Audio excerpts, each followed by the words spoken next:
All right. Welcome to Roger and Me. Wow, that's my first time saying that. Welcome to Roger and Me, a podcast that exists to, I don't want to say worship Roger Ebert, but we're here to celebrate and appreciate Roger Ebert and his unique brand of film criticism. We're going to be here twice a week. Every Tuesday, we're going to be talking about an old episode of Siskel and Ebert, or Ebert and Roper, or At the Movies, or Roger Ebert and the Movies, I believe was Or another title. There are sneak several. previews. Yeah, please. Sneak Sneak previews, previews are perhaps. coming soon. Yes, coming soon to a theater near you is the very first iteration.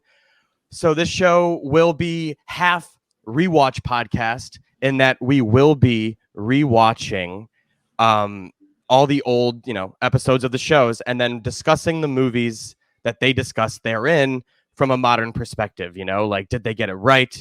Did they get it wrong? What are the things that have changed since then that may have changed your opinion on the movie?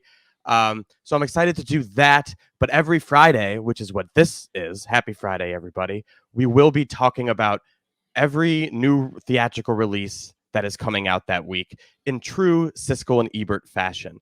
So that is what this part of the podcast is. So we're starting with the part two. I love the lore of having a very confusing start to this podcast.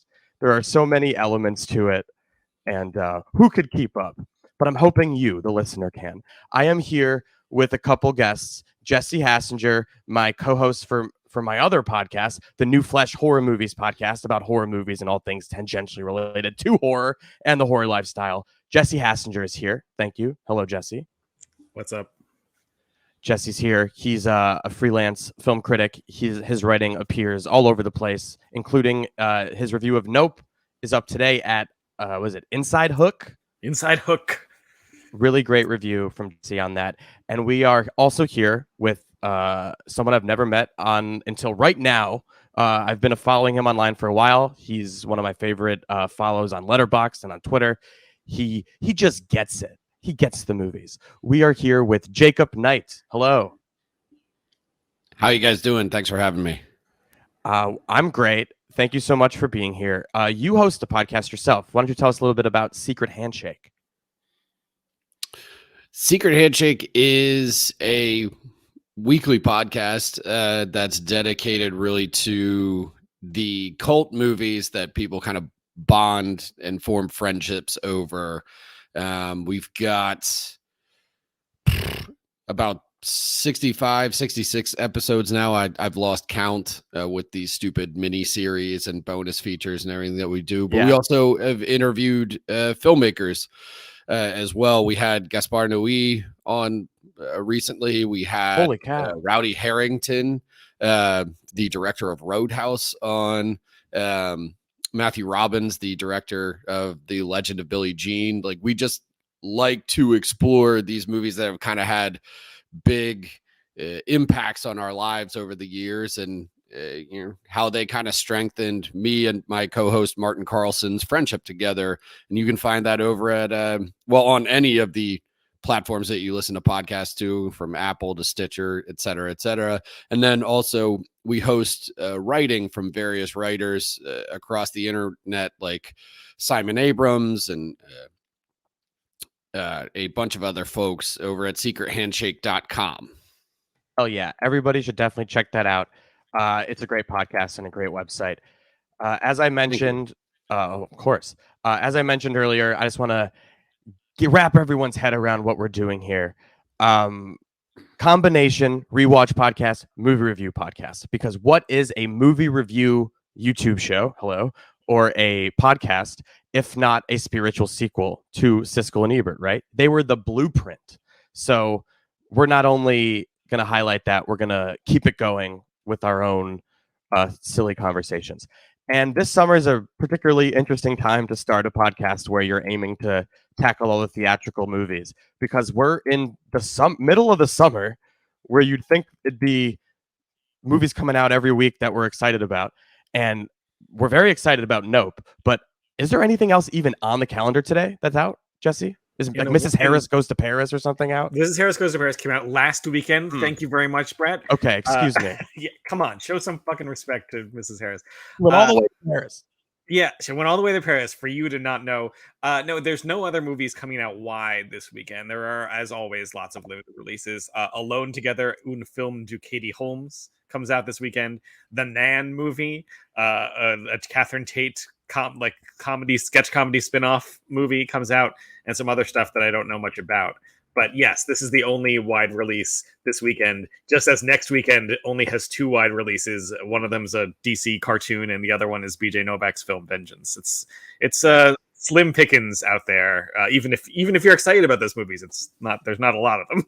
So I say all that to say that most weeks, I think the format will be more like Siskel and Ebert in that it'll be briefer, capsule reviews of every movie. I think in August 5th, there's like Bodies, and like 5 other movies that come out that day. I can't remember them right now. Bullet Train, Easter Sunday, Bullet Train, and like I'm planning on it. I think we're going to cover them all, and that is the plan going forward. But this episode is a very special one, not only because I'm releasing it as the first episode of Roger and Me, and as a New Flesh episode about Nope. So this episode will be more in depth of a review. There will be a spoiler-free discussion up top. Don't worry. Before we move into heavy spoiler territory, but I'm just so jazzed on this movie and like everything that's going on in it that I think it would be a disservice to our guests and myself if we weren't able to hash it out in all its glory. So we're going to do spoiler-free up top and then move into heavy spoiler territory. So where to begin with Nope? I guess I'll start with Jacob. You wrote a review. This is a phenomenon that is so rare for me as a film critic. It's a unique privilege of a film critic that we get to see stuff sometimes early and sometimes before like an embargo is dropped. So like you don't know what anyone said about it and you haven't read a single word of anybody's review. So all you have is your own thoughts and feelings. So I wrote a little blurb on Letterboxd and then I took a bunch of notes for this episode. And I went on Letterboxd to see all the other people who had just logged in. And I was delighted to find Jacob's post because it's one of those things where like there were like even like words we used that were identical to describe what we were seeing. And it's something that's actually on screen. It's like what we took from the movie. So that to me means that the vision of Jordan Peele was strong enough that even through this movie that's like a lot of it's like headier than his other stuff where there was stuff was kind of subtext on the surface where this is like subtext is like in there and you kind of have to search for it, even though they do help you along the way a few times. But anyway, I just say all that to say it was a treat to like read your own thoughts back to you from somebody else who honestly is more eloquent than myself. And I'm honored that you're here to talk about it. So why don't you give us a spoiler-free your take on Nope and what you saw and what you thought of it? Well, I think not to hijack the conversation completely, Please. but the thing that we have to talk about before you actually talk about Nope is Jordan Peele himself. Yes. And how I feel like our expectations have to be recalibrated with every movie that he's released since Get Out. Because like the thing I keep thinking about is that how horror movies are the best horror movies are made by outsiders. Completely like people who sort of come out of nowhere and blindside you in a weird way. I keep thinking about like Wes Craven and Tobe Hooper directly in relation to Jordan Peele and how like nobody anticipated some weirdo former college professor to come out and make like Last House on the Left in the early 70s in the same way that nobody thought like this like wacko acid head hippie from Austin, Texas was going to come out and make the Texas Chainsaw Massacre in the same way. Like nobody thought the guy from Key and Peele was going to make fucking Get Out. Like that wasn't going to be a thing that ever occurred. And so like that movie kind of captured the zeitgeist and redefined like its own era of filmmaking in a way that nobody really anticipated, which has set up I think our expectations for his subsequent movies in weird ways. And I've really been fascinated with how he's kind of played with that to where like Us is like one of the biggest, weirdest, like sophomore swings that you could take as a writer director. And I think that Nope is for the people who enjoyed Us more than Get Out, because it's even weirder, and it 100%. seems like he's moving further and further away from the airtight, precisely constructed kind of Twilight Zone creep show that Get Out was, and with all of its social commentary and stuff. And like you said, like there's a ton of subtext both to Us and Nope, you know, with all in Us specifically with the hidden America stuff and doppelgangers, and how like he's still toying with the idea of Black identity and what it means to be Black in America specifically. But then Nope is like, what if you are part of the entertainment industry, and like how we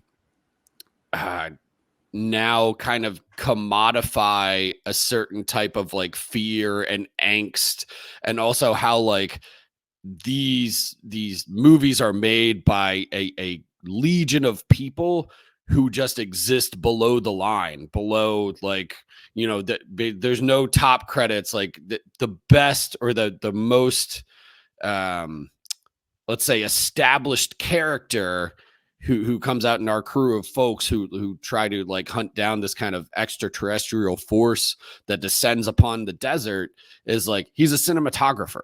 Like that's the biggest like top line member of this ragtag crew, and the rest are like horse trainers. You know, a dude who works at Fry's is essentially like the glorified gaffer there. And the movie becomes, as much as it is like an awesome, like sort of like Tremors, like universal horror, like spectacle riff, it's about like what happens when this crew of dreamers goes into the desert with nothing but like cameras and like the limited technology that they have available to them, and tries to capture something on film that proves that like the unreal can become real, you know? And that's what I love about the movie, is the fact that it's as much about that as it is just a really like gangbusters, like Lovecraftian Jaws riff. 100%. I loved all those words you said, and I will go into them. But let me let Jesse speak on that first. Yeah, I mean, I agree. I love the movie. I agree, Jacob, that it does seem like it's moving, it's in the Us direction rather than the Get Out direction, which I personally feel very validated for, because I really loved Us, and I loved Get Out too. But Us, I did kind of feel like, oh, this is even more. This is like kind of different level in a way that I think is really cool, in terms of craft, and also just in terms of not making it like a simple like, well, this equals this, and this is what the movie's about. Us, there's like it's a lot naughtier and a lot more like, excuse me, subsumed, and sort of there are different interpretations that you can make, and there's different stuff going on. This one too, I feel like there's a lot of different stuff running through this one. There's sort of you know, without wanting to give too much away, the idea of, I think that also that filmmaking involves trying to tame something that you can't really necessarily be tamed, or that can be tamed, but kind of at your great peril. There's sort of a thread about nature, trying to tame nature, or sort of like understand nature through how we, you know, make art about it, or sell tickets to it, in a way that I found really provocative and interesting, and just fun to play around with, while it does also work pretty well as a kind of, you know, crazy you know, sci-fi horror spectacle itself. I will say, to that second part, that working as a crazy great sci-fi spectacle, it's very funny, it's very exciting, beautifully shot. There are times in it where I felt like Peele was getting so interested in the kind of naughtier, more complex elements of it, that he sort of lets himself not explain just some like stuff that doesn't need to be held back. Just in terms of like, what are the characters' plan in this scene? There are a few details I found murky, or sort of not explained terribly well. I know people like knock on Christopher Nolan for Inception having you know, times where a character is there to say like, so how does this work? And someone else saying, well, here's how it works.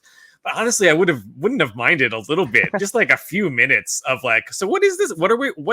Explain the plan, and here's what it is.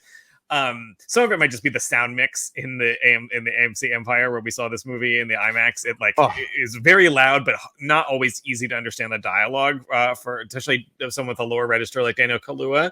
Daniel Kaluuya, who's basically doing like not a mumble performance, but like it's like almost a taciturn Eastwoodian, kind of reserved performance. It's very understated, and it's a very good performance. But I agree, like the bass tones of his voice in the IMAX theater, I was like, "Huh? What are you saying?" I just feel like an old person going to cup their ears, going, "What?" Yeah, well, I guess I have to go see it at the open caption screening if I want to understand everything. Right. And I'm not sure that even if I had understand every syllable of dialogue, that it would have made some of their like kind of the this is what they're doing in this scene stuff more clear. And that's like the most minor of complaints I can have about this movie that otherwise it's one of my favorites of the year so far. It's terrific. The short review is go see this movie. It's terrific. Yeah. Okay. I agree. And I agree that I do see some, like, I have some issues with the movie for sure. And I will point them out at some point later, but it's one of those things where like, I'm definitely so jazzed on like the overall what the movie is and what he was going for that I'm totally willing to forgive the moments that don't quite connect, or like the things that, as my wife put it when we walked out, she goes, I feel like they cut, there's like 15 minutes out somewhere, and like that explains a lot. And actually when I rewatched, or I actually hadn't watched the trailers at all, and I watched the trailers today, there's a ton of footage in the trailers that isn't in the movie. So there's definitely something to that. Jacob, I see you were going to say something. Well, no, I was going to jump off of what you were saying, is that like I distinctly had the thought that this could have been a limited series, like, and I'm actually surprised that it wasn't, especially given how Peele is, become like part of rebooting the Twilight Zone, right, and working in television and everything. But like, because it's even segmented in a way with the title cards in a very ambitious fashion, to where like you could do an entire episode just on Steve Yeun's like and time as like a child actor. And boy, do I want to fucking see that own hour-long thing. And that's the thing, is I feel like, again, like he's getting so ambitious with every film that I guess I personally prefer unwieldy and messy to like airtight. And like I like being able to kind of jump in and fill in the gaps with my own imagination and stuff too, or maybe just taking something as being inferred rather than fully explained. I totally agree. I couldn't agree with you more. This is like a subversive and audacious, but the most important part of the sentence I'm going to say is that it's a commercial blockbuster that is going to be huge for Universal. And that is amazing to me, that he not like, made this movie the way he wanted to make it. And even if there's like things like, I would say I wanted way more, as you said, like you could do a whole Steve Wynn episode, and I want that. And like, the way the movie functions, it's like that is its own little bottle episode for a second.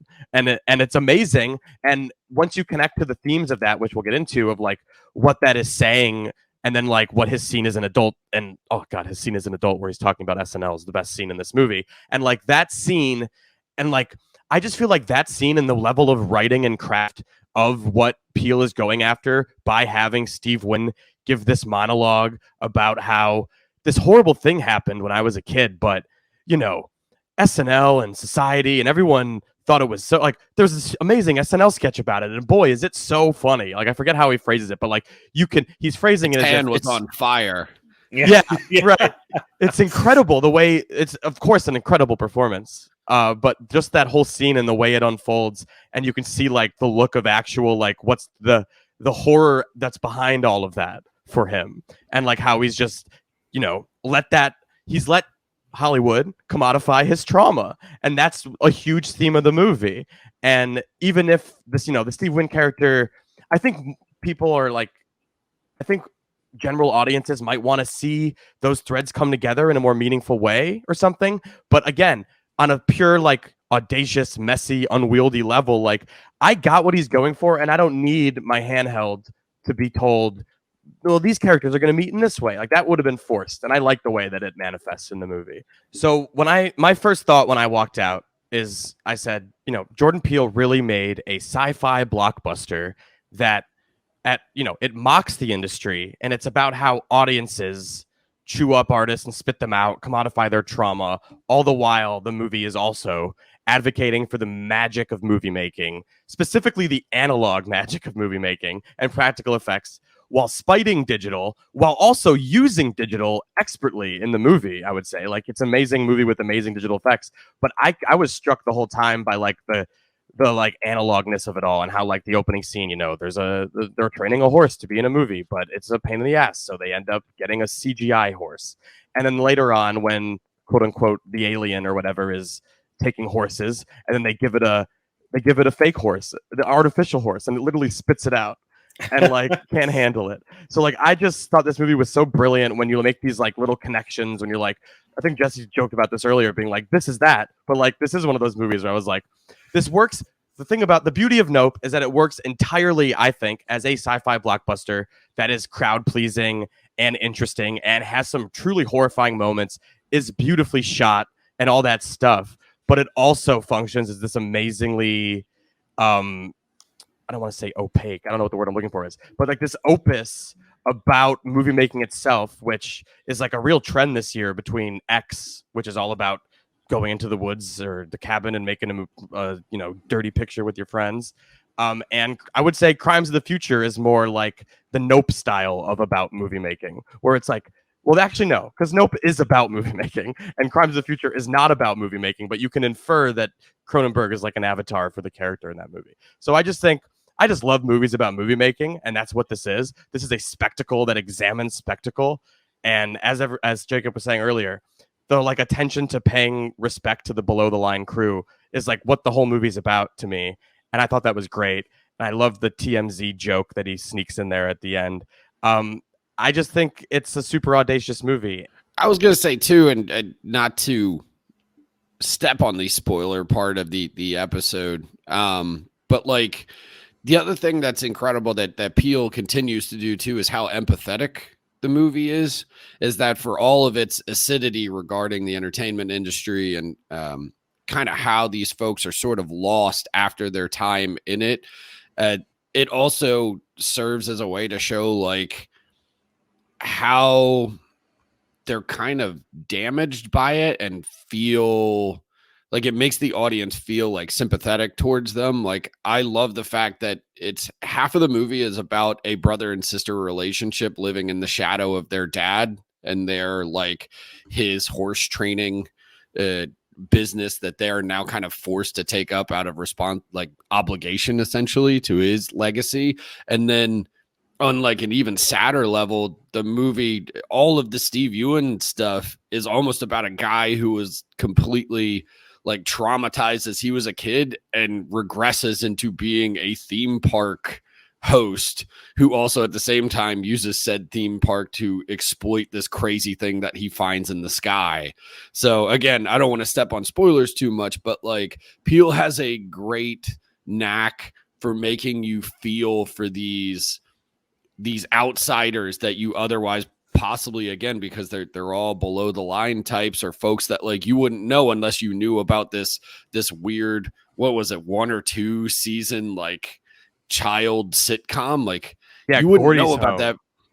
Yeah, like Gordy's Home, like you would have never known about that unless you watched it when you were like a kid. But more than likely, the people who know about it only know because the monkey killed somebody. Yeah, So and they know because like, Chris Kattan did that incredible impression of the Yeah. monkey, right? But it actually takes the time to think about the fact of like, what would it be like for a child star to live in the aftermath of that? And like, obviously it's the fantastical, kind of ridiculous version of it. But if you actually start thinking about Steve Yeun's character in any kind of like analytical or emotional sense, like it's really sad. Yeah, I was struck by, as you say, the movie's about, to a degree, Hollywood not caring about the, people who work in it, especially minorities and child actors and stuff like that. And like, it's like Peele is equating the like treatment of these animals and like the way they're like cast aside, like with those people.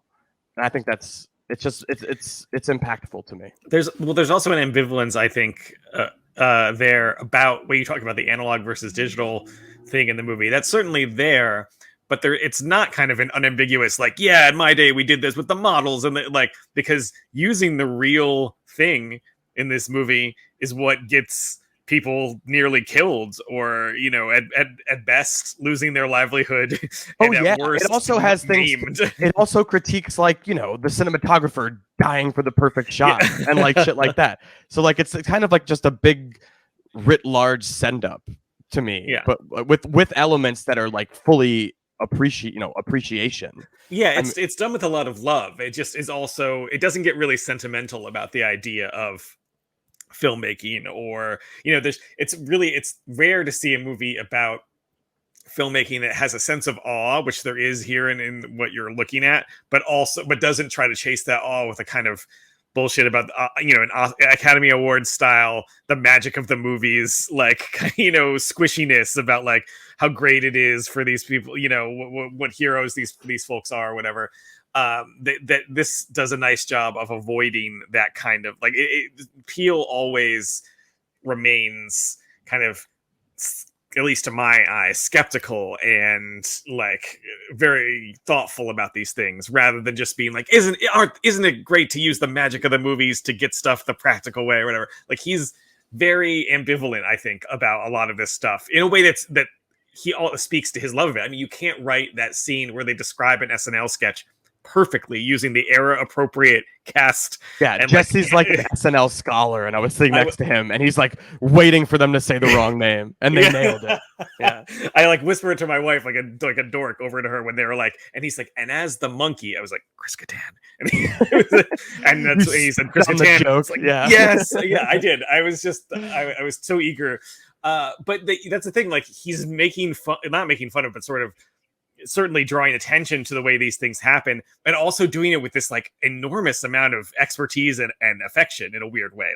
He must, as a comedy guy, he must know this era of SNL well, and he has kind of a combination of affection to say to shout out Chris Kattan, one of the relatively forgotten SNL players of that era. Even when he's sort of making fun of... besmirch Corky Romano. I was going to say, one of the first DVDs I bought with my own hard-earned money, Corky Romano. I mean, which one of the three of us has read Chris Kattan's memoir? Anyone else? Anyone else? No. Me, baby. I read a Seth Simons blog about it, though, so maybe that counts. It sounded traumatic for him, truly. It's I mean, he also comes across as a real weirdo in my opinion, but he does that anyway. Yeah. Plus, it's all written in that gibberish language from that character, the hilarious character he did. Mango? Yeah, so, the guy who. Anyway, it's so dumb. But that's the thing. It's easier to just say oh, SNL is so callow and callous and stuff, and they are.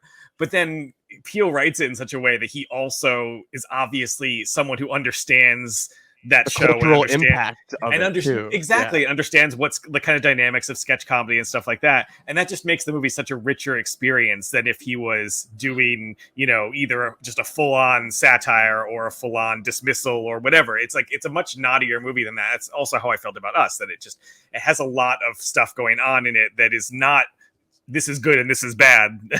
It's just kind of... I totally agree. It's more rumination than making an argument. Yes. And it's what we just said. I'm just going to repeat it because I have it in my notes as well. But the main target of its critique is also what it has the most affection for. Yes. So it's a movie about filmmaking, and this is where the analog stuff comes in. But as you said, it's ambivalent, but it is telling the story about a commitment to traditional craftsmanship that inherently plays it's a rebuke to a Marvel movie, the current blockbuster model that just is all digital all the time with green screen. And this movie is pointedly just all out in the open in a field, and it looks great, and they don't have to pretend they're in a field. You know what I mean? Yeah. And specifically the fact that the technology of the aliens makes the digital cameras not work, and they have to use a hand cranked IMAX camera to do things. And basically, retreating them back to the time of their ancestors and shit. Sorry, go ahead. No, I also wondered if some of the SNL stuff was either inadvertent or intentional autocritique in a weird way of Peele on his own life. Oh, Where sure. he's almost talking about, like, because I'm sure, again, like him being a comedy guy first and not a horror guy, you know, he more than likely at one point in his career aspired to be on SNL. And I wonder if part of it is like him saying, like, if I ended up on SNL, would I be Chris Kattan? Would I be a guy who did like 4 characters and never actually got to make Get Out or Us or this movie that you're watching now, and was like mostly forgotten or cast aside? Because again, it's a weird way that, like, talking about other people, he ends up talking about himself in a weird way. For sure. Yeah, I totally agree. Yeah, Go ahead, Jesse. Key, I think even Key, at least Key was like pretty Peele close was to on my Mad TV. I was gonna say Peele was on Mad TV. I know, and so was Key. Right? Key was close. Key auditioned for SNL. Key was very close, from my understanding, to getting SNL during the Obama years because they needed someone to do Obama at some point. Right. So I'm sure he's very close. I'm sure if Peele didn't audition or have some kind of contact or try out to be a writer or submit packet or whatever, I would be very surprised if he didn't have some kind of connection to the show. I'm gonna play a little clip from the trailer to keep us in Siskel and Ebert mode, and then when we return to the screen in, you know, however many seconds, 30 seconds or so, we'll talk spoiler overload, all spoilers all the time. Here we go. Did you know that the very first assembly of photographs to create a motion picture was a 2-second clip of a black man on a horse? And that man is my great-great-grandfather. Great. There's another great-grandfather. But that's why back at the Haywood Ranch, as the only black-owned horse trainers in Hollywood, we like to say, since the moment pictures could move, we had skin in the game.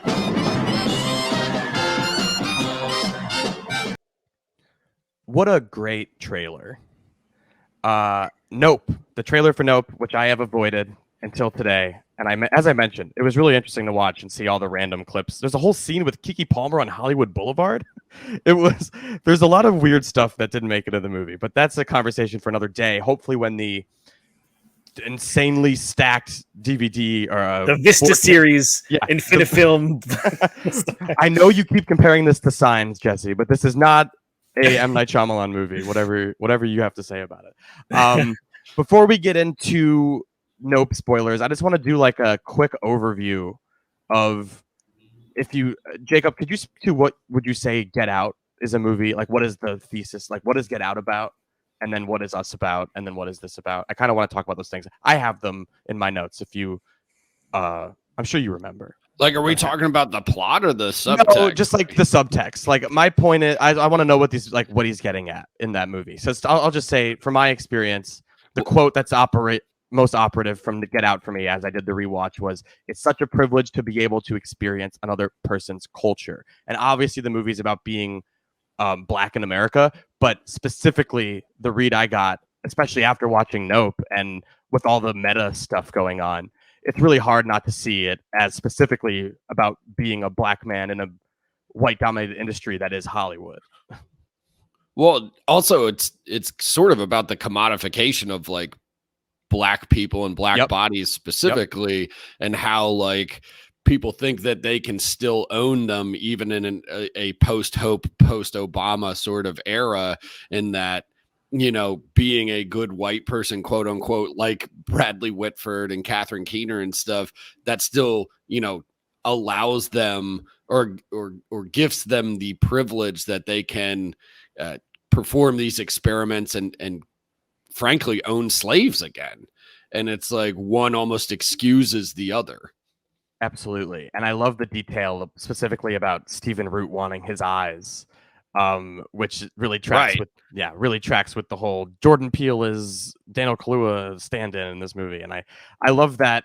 That movie holds up insanely well. Like, I watched it the other day thinking that, like, well, it's his debut film. Like, I'm imagining it's not going to be like visually compelling, that as I remember, but every element of it holds up. And it's really a treat to rewatch it, especially with the original ending.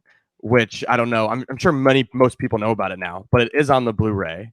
And the original ending of the movie is the exact way you probably think it was going to play out before the reveal And I'm that it's so a TSA. glad it didn't. I'm of two minds about it. I believe that the comic relief of the actual ending in the movie, where Lil Rel shows up and gets to say, you know, I told you not to go in that house after saving him, is so funny and so crowd pleasing, and I totally understand why they went with it. But there's a part of me that thinks the super fucking dark alternative, it was actually a cop coming and not the TSA, and he's now in jail for killing her. In that version, she also dies on screen, which she doesn't in the other one. And that there's a scene where he's in jail and talking to Lil Rel, and it's a fucking gut punch, and it rings true. I think it's notable that was like the original ending, but I agree with you. It is better objectively, I think, for the way it ends now, because who wants to walk out of that movie? Like, you'd feel so bad, and like Get Out makes you feel bad, but it also lets you walk out feeling a little better. Well, I think the other thing too is it's one of the things that Nope actually gets to, or gets back to, that Get Out was, and that it's as heady and weird, and all the time that we've spent already and going to spend on the subtext or the it's about making movies, blah blah blah blah blah. It's a crowd pleaser, Yes. where Us was not. Us Correct. was very weird, especially once you get to like the dancing ending. Like, I remember watching that even in the press screening, and you could feel the bafflement sort of just falling over the theater of people being like, okay, what the fuck is going on? The whole now? scene where they're like, the people are underground and like mimicking the moves of the people up above is like the only sequence in that movie that I would say it's otherwise an unimpeachable movie, but that sequence is like too much for me. I'm like, this is silly. Well, and also like one of the craziest things, because I watched parts of Us last night to prep for this podcast, and one of the things that I'm still struck by is the idea of him basing an entire film around a forgotten like Reagan era Hands Across America commercial. Like, who? Like, I don't even. I'm 40, and I don't remember that. So it's like, and half of his demographic is going to be younger than me, or I don't know how old you guys are, but I imagine we're of the same generation. But it's like, they're all going to be younger than us. So it's just a strange decision. But again, it's one of those things that, like, to go back to the idea of like, Get Out coming out of nowhere and kind of redefining Jordan Peele as a horror guy as opposed to a comedy guy, is that you don't get to do that if you don't make Get Out. And Get Out isn't a sensation. Like, you don't get to make Us. You don't get to shoot Nope on IMAX cameras. Like, and like that's a $75 million, $65 million budget or whatever. Yeah, exactly. But that again comes from, and I think that is part of why I prefer the ending that they went with, is that like when you watched that movie on opening weekend with a packed house, the way that I did, when he pops out of that car and goes TSA, like, never seen a crowd response like that in my life. Yeah. Like, and I think that's Peele again, like because Peele in a weird way. The other comparison I had in my head, the recent comparison, is frankly Taika Waititi, and not in any kind of stylistic sense, but just in the fact that like Taika came from being like this comedian, this weird outside New Zealand guy, and now he's this Marvel dude, for better, in my opinion, worse. But like, you have Peele doing the same thing. And it's funny that you said you hadn't seen the Nope trailer, because one of the things that I was like totally petrified going into the press screening this week was the fact that I'd seen the Nope trailer 8 billion times before every it's like that and Bullet Train. I heard the Nope trailer. I see the most. I do a lot of this when I'm in the movie theater. I was personally terrified because I was like, I'm going to hate this movie. Like, the trailers have already beaten me into submission. I already feel like I've seen it. Like, it was suffering from what I now refer to as Waititi syndrome, and that I'm just tired of seeing Taika Waititi everywhere. So like, I'm just inclined to hate whatever he's doing next, despite it being good or bad. So I went into Nope with this chip on my shoulder. And as soon as we open with the very odd image of a monkey covered in blood on an abandoned sitcom set, I went, oh, okay, I'm fine. Like this, we're gonna be and okay. then the monkey stares at us, the viewer. Yeah, open. It breaks Yeah. the fourth wall, and you're like, "What's happening What the here? fuck is going on?" Yeah, it's amazing. And then we talked a little bit about Us, but I just want to go back and just to say what that movie was about because I also watched the other day and I wanna show off my knowledge. It's a movie to me. My viewing this time, which is my third or fourth, to me, it's very obviously a movie about how we ignore the plights of the less fortunate, who are really no different than us. And for every family with a vacation home, there's another family just like them that doesn't have one because the other family has one. And like that's the system we've built for ourselves in this country, and that's the way it is. And I would say the movie's a critique on that, or just an exploration of that. And specifically, the Hands Across America thing went down way easier for me this time when you kind of realize that the entire thing, the reason why it's so operative in the movie is only because she was a little girl. What's her name? Adelaide or something? She was a little girl. Adelaide. Yeah, Adelaide was a little girl in the opening scene, right? And we see her watching the commercial and she's using scissors to like cut out little things from pieces of paper. And that's just like what she was doing before her entire fucking life changed and she got swapped. So she was like obsessed with like the last thing she saw. So like to me, the idea of the Hands Across America thing was just like she's now in this tether world, right? And she's kind of different from everybody else. And therefore, she used like her knowledge from the world to influence them. And her knowledge from the world, the last thing she could think was, "Oh yeah, I just saw this commercial for Hands Across America." So like, it truly is just that simple for me in terms of like the operation of it in the movie. I mean, obviously, Peele is getting at something with Reaganism and the era, but the specificness of like the scissors coming into play later and like all the cutouts, I'm like, oh, it's just harkening back to that scene, and that's like a fun little button. But it's convoluted, maybe. Sure. It's also something I think it also works as something that she as a child has been consciously or not has been sold. I mean, that's what Hand Across America is selling, that we're all together and we're all in this together, and we are not emphatically in America all in this together. As Pitt says in Killing Them Softly, it's not a country, it's a business. Fuck you, pay me. Yeah. Man, that's a great movie. It's so good. People fucking famously an F cinema score for that. Yeah, one of the verified company or something. Yeah, so many. That's probably might be the best of all of the F cinemas. It might be. They're all pretty good. Yeah, they're all good. It's like Mother must be one, right? Yeah, I think Mother is one. Yeah. So their Hands Across America thing, as obscure as it is one of those. I think you pointed that out well, Brett. She imprints on her as a child because that's what it was supposed to do. It was supposed to sell to people watching TV and people in America that this is like this great thing that we're all doing together. So then to have it sort of echoed in this kind of twisted way. To me, it makes sound like I'm talking about the Joker. Twisted. It's to have this, twisted, have it echoed in this dark way in the movie, I think makes a lot of sense. Even though it is kind of I'm Jacob. I'm 41, so even it is not a touchstone of my childhood. Even it goes back. Like I feel like I would have had to be a couple years older to even be very aware of Hands Across America. But it's like a deep pull. Even Peele seems like he's too young to really be thinking that much about Hands Across America.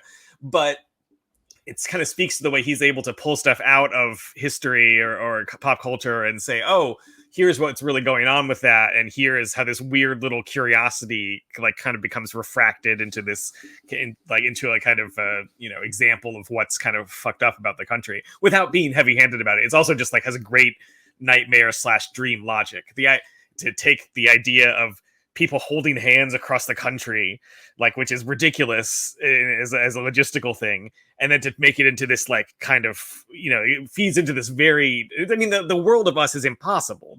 There's just this whole second layer of everyone with a doppelganger below.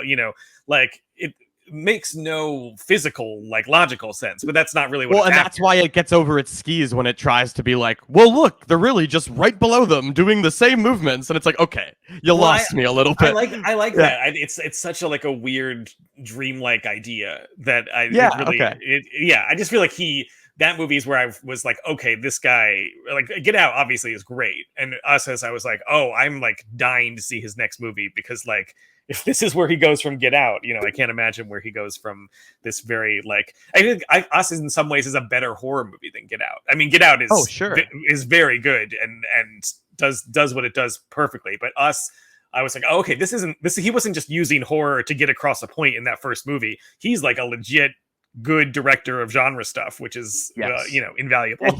And he had this, I think it's a 3 or a 5 picture deal with Universal, and he just said in an interview recently that he's gonna do more than that. He's like, I said I was gonna do 5 horror, but like I'm not stopping. Like this is where I'm happy, and I couldn't be happier to hear that. Jacob, go ahead. I was going to say Universal is such a perfect home for him too. Yes. Just harkening Spielberg. back to the days of like, well, I wasn't going to say Spielberg. I personally am thinking of like People Under the Stairs and Wes Craven, and like when Sam Raimi made, Army of Darkness for them and stuff. Like he's in great company with those guys. So it's like, it's cool to see him like upholding a studio's legacy while also making a movie that's about, why legacy in Hollywood kind of fucking sucks for those who have to participate in it. But like the one thing I do want to say about Us in specific is that Us, to me, more than Get Out, proved his chops as a filmmaker just in terms of set pieces, because I think the home invasion set piece in the middle is like still the best thing that he's ever done in terms of just a pure visceral like horror set piece. And then Nope is almost like, again, Jaws or Tremors like in terms of how like you have, especially after the halfway point, you have a bunch of like amazing set pieces, like the TMZ thing where the guy's just stranded in the middle of the desert. That becomes like the bait in a shark movie. Yes, and I was just about to prompt you to talk about Jaws, so I'm glad you did. I saw someone on Letterboxd, I think say his name, Julian Singleton, wrote this line that I wrote down. I thought it was great. He said the movie treats filmmaking like its own hunt for Bruce the Shark. And I love that. And I wanted you to expand on what you said about Lovecraftian Jaws, because that's absolutely perfect. I'm going to go grab my computer charger while you do that. I'll be right back. Well, for the big epiphany moment is frankly Michael Wincott. His entire like role is essentially he's the Quint character from Jaws. Like he's only, instead of a shark, he's hunting like the impossible shot. Like that's what he has been after his entire life. That's his white whale. But frankly, I have to be honest. It's a weird coincidence that next week is Shark Week. And that we're doing an episode at Secret Handshake just on shark movies for Shark Week. So I've been watching for the last 3-4 weeks, like everything from Jaws to like Shark Attack 2 to like Night of the Sharks with Treat Williams, which if you haven't seen it, skip it. It's not good. I love a good shark movie. Like 47 Meters Down, both of them are great to me. And well, that was one of the ones Martin, my co-host, and I did a marathon on July 3rd. We just did a total like bro down guy thing to where like my girlfriend went out of town for the weekend. He came over, we made wings, and then we watched like 5 shark movies in a row. I love it. I had never seen 47 Meters Down Uncaged, which is quite good. It's good. Both those movies, especially the first one, that's one of those movies where the premise, like, I'm sold enough. Like, that's all I need to know. Like, the premise is the whole thing. And, like, being trapped in a cage underwater with a limited amount of air and a shark, I'm sold. And the fact that they made it and it's as good as that premise, I'm very happy. I mean, what was that old Godard quote to where he was like, the only thing that you need to make a good movie is like a shark and like Sylvester Stallone's daughter in a bikini. Like I'm paraphrasing. Yes, it was like that. Yeah, that was it exactly. Actually, yeah. But like, to get back on track with Nope is the movie specifically.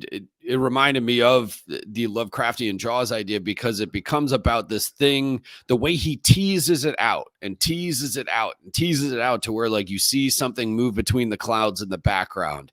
And then all of a sudden, it starts hunting people. Like we even get like point of view shots from I don't even want to call it an alien. It's literally like, it's never explained what it actually is. And that's the Lovecraftian part of my comparison is that it literally becomes about this shapeless, nameless evil that just exists in the sky as a cloud that literally doesn't move until it wants to.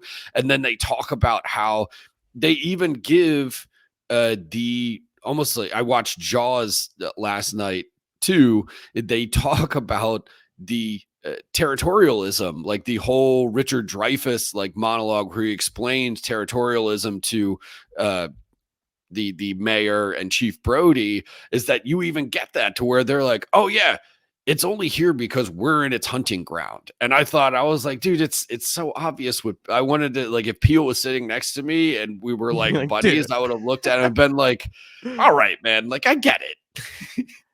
Yeah, I think that's all in there. Yeah, I mean, I have actually had can I ask a purely logistical really spoilery question that would be, you should not like, you should shut it down if you haven't seen this movie, because this is like a late movie question. When the alien thing, whatever it is, takes the barbed wire and our man from Fry's Electronics escapes from the barbed wire, but it kind of gobbles up the barbed wire, does it shred it and make it kind of more billowy, or does it just shapeshift? Like, it's a flying saucer shape, and then later it becomes more, like this like Lovecraftian weird thing. Yeah. It was that's like, I was just one like that's what I mean when I don't really mean when I'm talking about like thematic stuff that I felt like was not adequately explained. And I'm not looking for like reams of explanation, but there were a couple just like purely logistical things where I was like, wait, why is that happening? And that was one where I was like, is that because it swallowed up some barbed wire, or that's wrecking it a little bit, like, because it doesn't spit it out. It doesn't seem like the same way it spits out other things that are hard to digest, such as coins, keys, plasticine horses, etc. So I just wasn't sure what you guys thought was happening. What was happening? That's why does it become like a billowy, like multi-winged kind of thing rather than the more perfect flying saucer shape?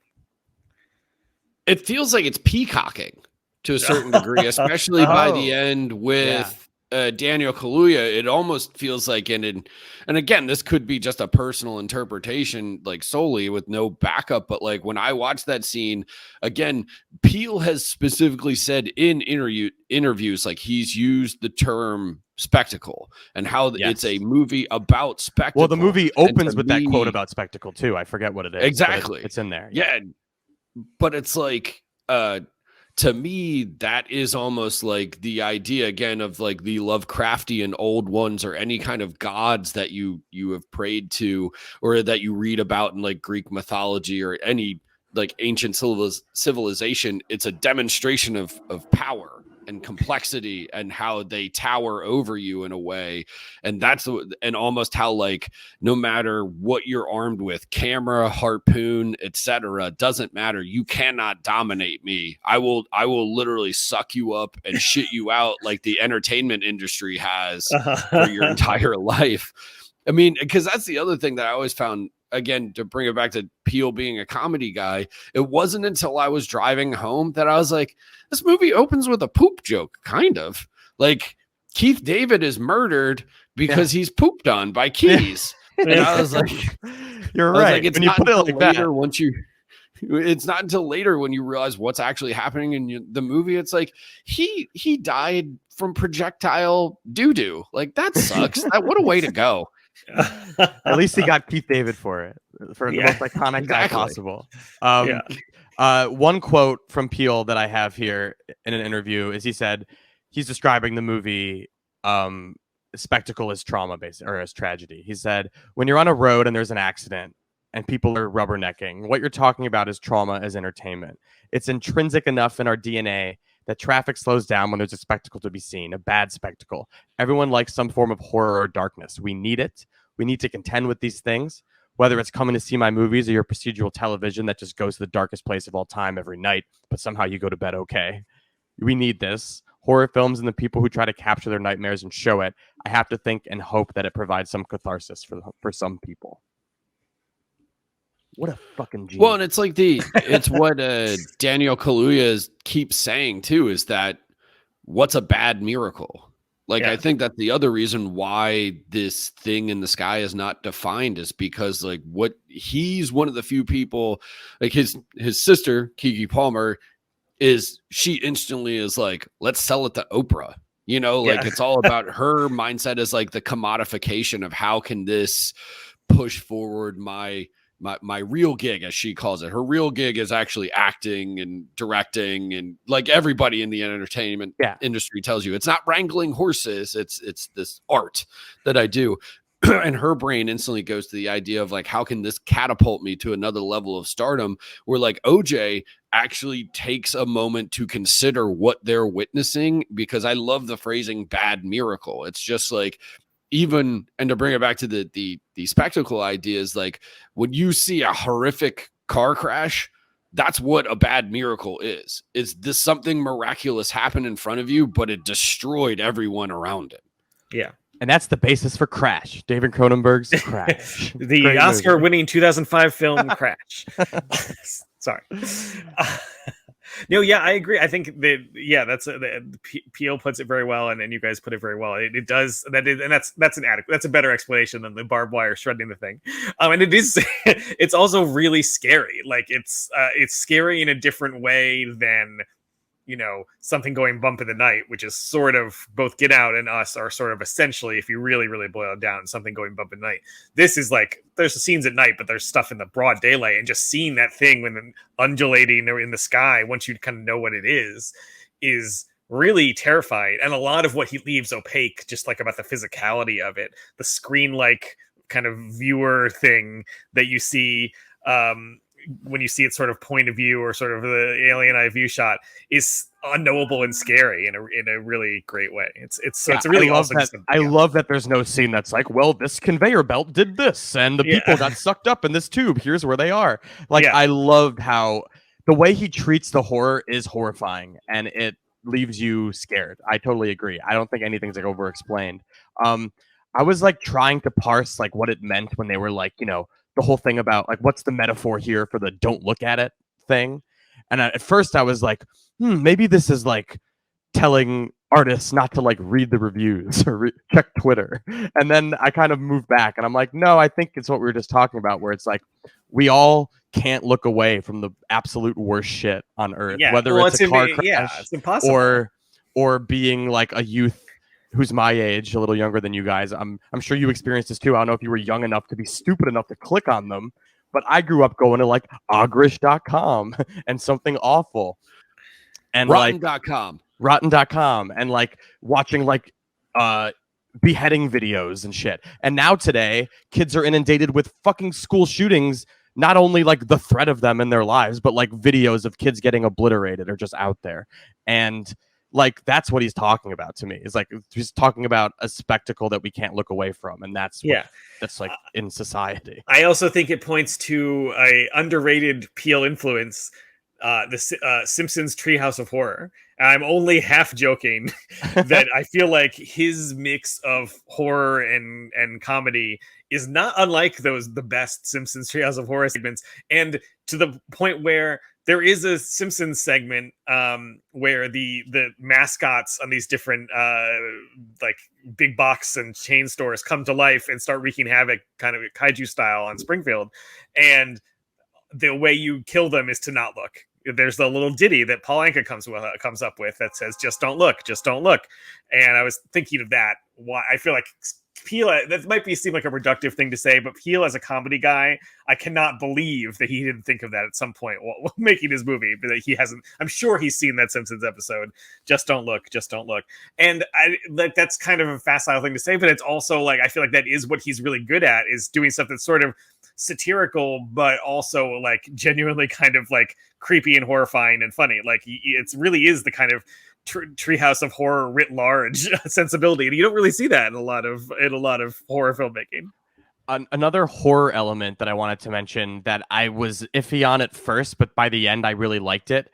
The idea to have like chapter title cards, essentially, that are each like named after the different horses, basically, that are about to get like sucked up or whatever.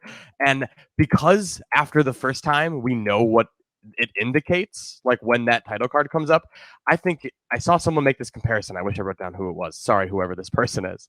Someone compared it to like the night one title cards that come up in Paranormal Activity. Like anytime there's some horror shit's about to go down, as if to indicate, like buckle up. And I really appreciated that by the end of it, especially when it cuts to like the last one, the jean jacket one or whatever. So satisfying, weirdly, when the jean jacket thing comes up on screen, you're like, "Fuck yeah!"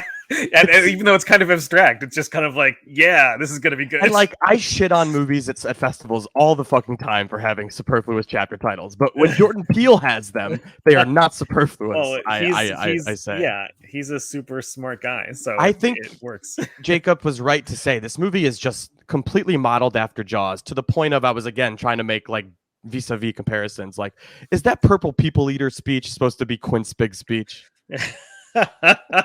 Man, it plays so hard into both two things. One, Michael Wincott's voice, which is still, you want to talk about a bad miracle. Like that's a thing that'll be stuck in your head for the rest of your life. After the first time that you hear it. Hoist Antler, is that his name? Yeah, it's what an incredible. That's a Cronenbergian character name right there. Absolutely, absolutely. Barry Convex, Hoist Antler. But the other thing that it plays into is, again, Peele continues to be in his own way a master of music, of film music in particular, because like, you know, in Us, he's using I Got Five on It to rather amazing orchestral success. But then in this movie, he does it twice, because I think that when he slows down, when all the electrical pulses go out, when the extraterrestrial comes in and attacks, and it slows down the Fry's truck as he's listening to I Wear My Sunglasses at Night, like that's just as creepy as like anything else he's done. And then the purple people eater thing is again him, he loves the idea of like southern rap and like chopping and screwing like songs to like where a pitch can all of a sudden change the entire meaning of a track. And that's what he does with the purple people eater thing, is that here's this child song that he just chops and screws down using Michael Wincott's bad miracle voice, and suddenly it's like terrifying and weird and ominous. Can I tell you guys something really, really dumb about me? Of course. And that is, I when I saw him, I was like, oh yeah, Michael Wincott, the guy from The Crow. I always think of him now as the guy. He's like the bad guy from The Crow. Very scary. Of course. But the name I mixed up in my head. So I saw his name in the credits. I was like, the guy who does the noises from Police Academy? I knew you were going to say Michael Winslow. Yeah. I was like, Peele is such a baller. Yeah, he's going to find he's going to revitalize the career of Michael Winslow, who I don't even know if he's still alive. So I was also not to be confused with Jeff Wincott, who I believe is his brother, the little sung early 90s martial arts movie expert. Oh, okay. Wow. Who knew? Yeah. I mixed them up because I'm an idiot, but yeah, same. I am an idiot. And Michael Winslow, just for FYI, is still alive. I'm relieved to report. Oh, good. Thank you for that. That's an exclusive. Roger and me exclusive. There's one thing I wanted to mention, because this movie's obviously modeled after blockbusters that he loves and is out in the middle of July via Universal. So like it's all very premeditated blockbusterness, and I love that. And one other thing I was thinking of when watching this is because when I rewatched Jurassic Park ahead of Jurassic World 3 or whatever that one's called, and the one thing I was struck by rewatching Jurassic Park is how you can watch that movie and take it as like Steven Spielberg making a movie about Hollywood's transition into digital technology, and how he like isn't ready for that and like would rather make movies with big fucking practical effects. And I feel like that he channeled that, only that part of Jurassic Park. Like he really, I feel like it was the same energy for that. Well, and the whole don't look at it set piece that you brought up earlier, like to me, that scene is just the Jurassic Park, the kids in the Jeep moment. It's just redone with an extraterrestrial. It's don't look the T-Rex in the eye or it'll eat you. So I wouldn't say this movie has like a moral. Is there like a moral of the story? Like, I don't think it's saying like, go out there and throw away your digital cameras and get all your analog cameras back out. Like, I don't think it's saying that. As I said earlier, I think it's more giving you like a canvas of ideas that you can go home and take home with you and think about yourself and what it all means. I do not think it's like a big statement piece or anything. I do just think it's a love letter to movie making, and he's saying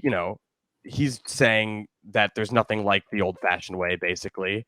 And of course I agree with that.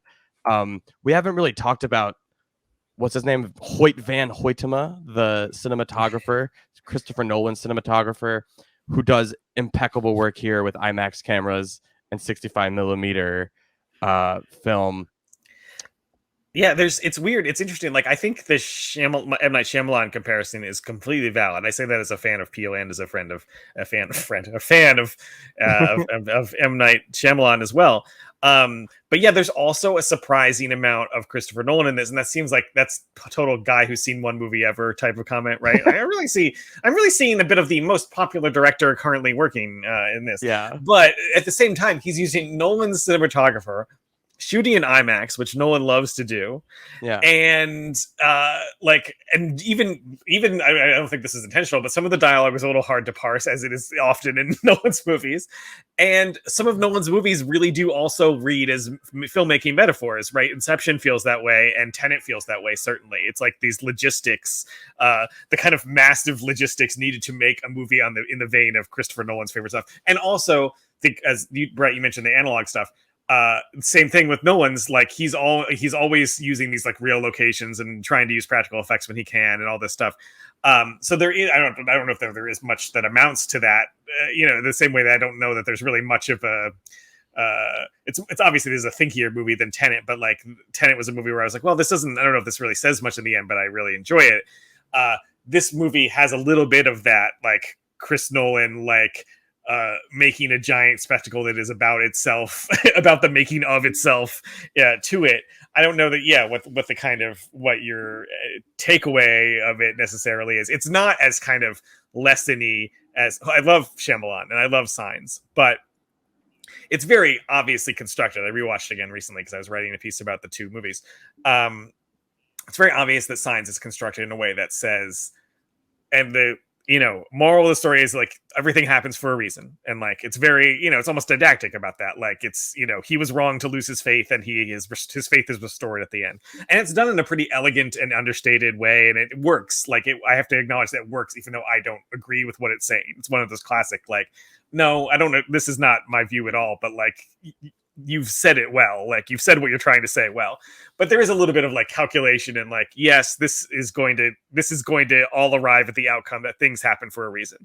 And Peele, where I think he departs from Shyamalan is that he isn't quite as prescriptive about that.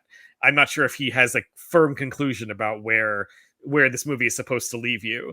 And the movie's so entertaining that if your movie's entertaining enough, it really doesn't matter if you're not giving an answer. Sometimes better, obviously, if you're not like giving a specific, here is the moral of the story. But I do feel like there's, it really puts him in a kind of weird continuum with Shyamalan and Nolan, maybe just because there aren't that many directors who are able to kind of say exactly what they want to say with certain resource at like a studio level resources. Even though Shyamalan sort of makes smaller movies now, it's still like there's two big studio Universal movies. Yeah, yeah. There aren't that many people who are able to kind of harness those resources to kind of do exactly what they want. So there is kind of a, I don't know. I don't think that's a statement within itself, but it certainly does make you very aware of how few guys there are making movies at this level. And yeah, that also sort of sets it apart from other horror movies because it's, it's sort of horror, it's sort of sci-fi, it's sort of action adventure-y. Because horror movies tend to be a little smaller than this, right? Like there are usually when a movie gets blown up to the scale, it's no longer really horror. Or even Jaws, I feel like it's very much a horror movie, but it doesn't really get described as that. If you talk about the highest grossing horror movie, I think they'll still say like Silence of the Lambs or something. They wouldn't say people don't say Jaws is the highest grossing horror movie because it's sort of also a sea adventure movie thing. Yeah, it's a thriller. Yeah. Anyway, I don't know what I'm saying with all this, just that it's like I liked it. Continuum. I was looking through my notes, all the things I wanted to mention. There's all the beeps and boops, very heavy beeps and boops in this movie that reminded me of War of the Worlds, I think most obviously. A lot of Close Encounters noises, I felt like. But I think War of the Worlds was like the most operative in terms of sound design that I remember, that I would compare it to. But it's one of the most uniquely loud movies I've ever seen. The Nope. It is really incredibly sound design. Definitely see it as big and loud as you can.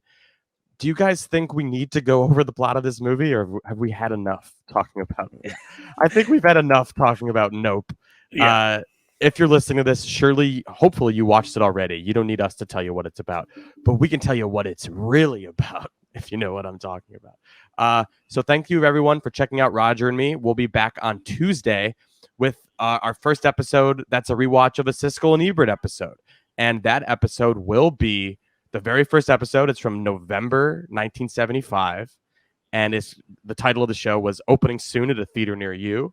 And the movies discussed include 2 absolute bangers. One Flew Over the Cuckoo's Nest and Dog Day Afternoon.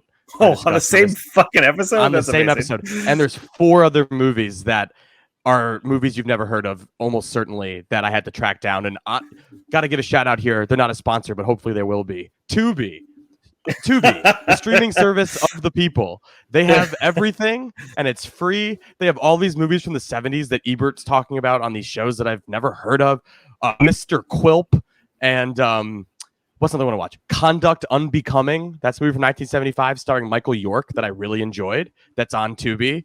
Jacob Knight's given a fist pump for that one. It was really great. I had never heard of it. Loved it. Ebert and Siskel did not even like it, but I liked it.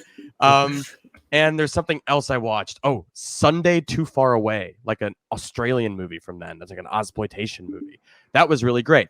But the main focus of that episode will be the 2 movies that people know. One Flew Over the Cuckoo's Nest and Dog Day Afternoon. We'll watch clips. We'll talk about the movies. And then there'll be a Patreon bonus to talk about all those other movies that that I just mentioned that aren't those main 2. So we've got tons and tons of content. No lack of content. Sorry, this isn't a true crime podcast, but maybe one day it will be. Maybe we'll commit a crime on air. Maybe one of us will get murdered. Yeah, maybe. We'll see. All right, Jacob, thank you so much for making the time to speak with us. This was a lot of fun. Thanks for having me. Jesse, thank you as well. And I will Cheers. see you. I will see you at the New Flesh podcast. And let me try a sign off. Do I have a sign off? Be good to each other. What do people say at the end of podcasts? That's the way it is. Support your local cinema and don't forget to tip your concession staff.